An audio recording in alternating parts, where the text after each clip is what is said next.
एक समय की बात है। एक गांव में मोहन नाम का व्यक्ति रहता था। वो बहुत आलसी था और कोई काम नहीं करता था।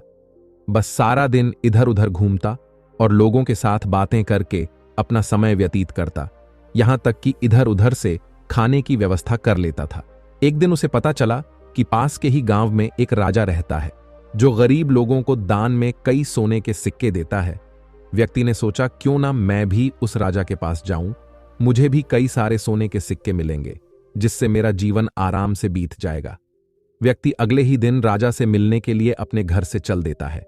राजा के महल से पहले उसे एक घने जंगल से होकर गुजरना था। जब वह व्यक्ति जंगल से गुजर रहा था तो उसने देखा कि एक लोमड़ी लंगड़ाकर चल रही थी।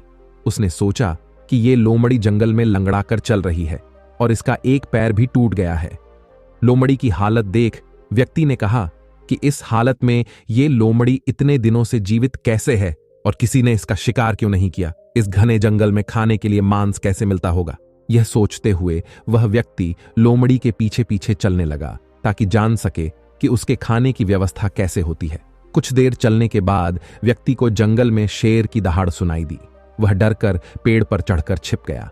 उसने देखा कि शेर के मुंह में मांस का टुकड़ा है और उसके मुंह से एक टुकड़ा गिर गया।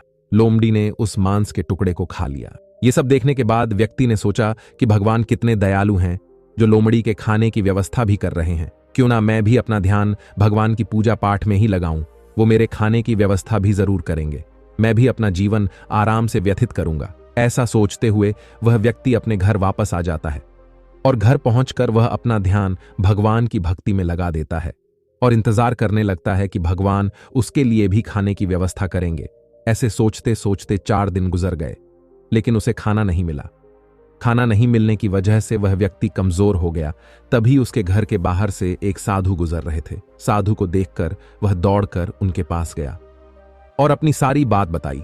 साधु ने मुस्कुराते हुए कहा कि भगवान, तुम्हें यह घटना इसलिए दिख रहे हैं कि तुम लोमड़ी नहीं बल्कि शेर की तरह बनो। तुम्हें दूसरों पर निर्भर नहीं होना है। आलसी व्यक्ति संत की बात समझ गया और उस दिन के बाद वह आलस छोड़कर मेहनती बन गया और कमाकर खाना शुरू कर दिया।